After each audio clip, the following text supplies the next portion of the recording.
Bismillahirrahmanirrahim. Assalamualaikum warahmatullahi wabarakatuh.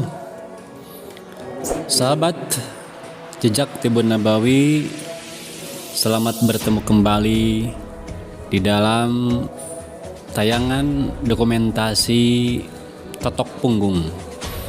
Saya doakan semoga sahabat semuanya senantiasa diberikan kesehatan oleh Allah Subhanahu wa taala dan diberikan keberkahan hidup.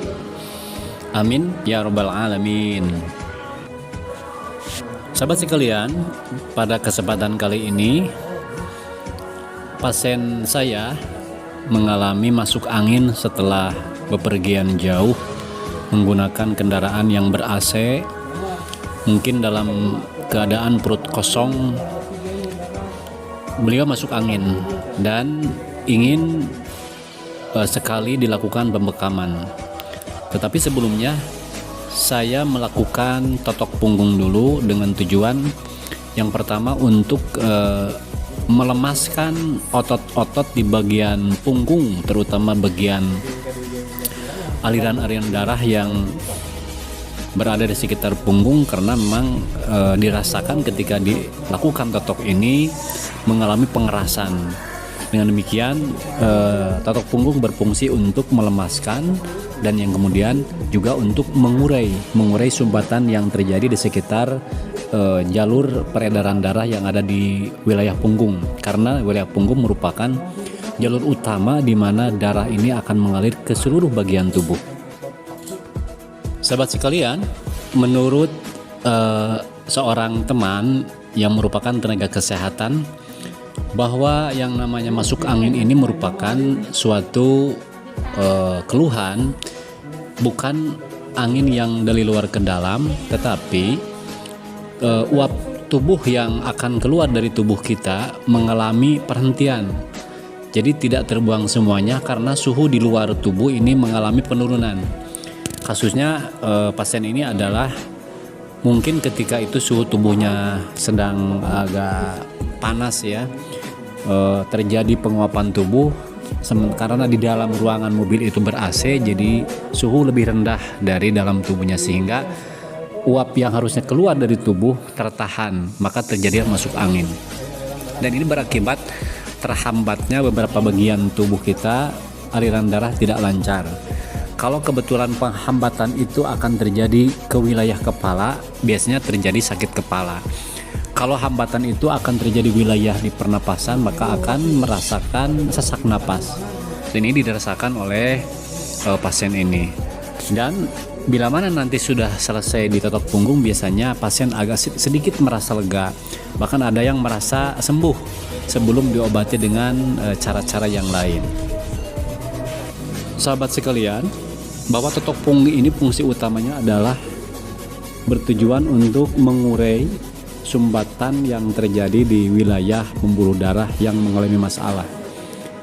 Diharapkan dengan melakukan totok ini diurai, atau sumbatan ini akan terurai. Kalau berupa lemak itu akan menjadi cair, atau kalau berupa kotoran-kotoran sampah tubuh yang lain itu akan nanti terdorong oleh aliran darah sehingga nanti darah mengalir dengan lancar. Kalau darah mengalir dengan lancar, maka otomatis akan terjadi kesembuhan terhadap keluhan yang dialami oleh seseorang, seperti hal yang masuk angin. Nah, setelah ini dilakukan totok punggung adalah dilanjutkan dengan pembekaman. Nanti pembekaman ini bertujuan untuk pertama mencabut kotoran tubuh yang menjadi penyebab terjadinya sumbatan. Kemudian yang kedua akan mengembalikan pembuluh darah yang menyempit sehingga akan kembali ke semula, mengembang kembali. Dan yang ketiga, bekam ini bertujuan sebagaimana hasil dari penelitian Dr. Rajak Saraf, bahwa bekam ini bertujuan untuk memperkuat daya tahan tubuh sehingga orang tidak akan mudah lagi terserang penyakit yang pernah dia alami seperti masuk angin. Karena dengan adanya bekam itu tubuh ini akan mengalami peningkatan imunitas tubuh, begitu katanya.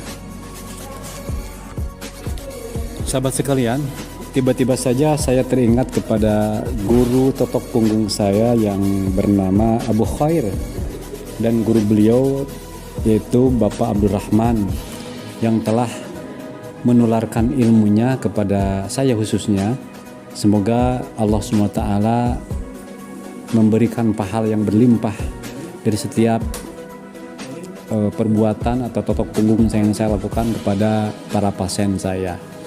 Dan semoga beliau senantiasa diberikan kesehatan, diberikan keberkahan hidup, dan juga mudah-mudahan ilmu-ilmunya bermanfaat bagi sesama. Sahabat sekalian, marilah kita bersama-sama untuk senantiasa memberikan kebaikan kepada sesama manusia pada khususnya. Kenapa? Karena kita tidak tahu dengan amal apakah Allah memberikan kenikmatan surga kepada kita nanti di akhirat. Mudah-mudahan tayangan video yang singkat ini dapat memberikan atau menjadi motivasi kepada semua orang untuk senantiasa membantu sesama, berbuat kebaikan, dan senantiasa bermanfaat bagi orang lain. Demikian, terima kasih atas perhatiannya, dan jangan lupa subscribe, like, tekan lonceng notifikasinya, dan bagikan, share kepada teman-teman Anda yang lain. Wassalamualaikum warahmatullahi wabarakatuh.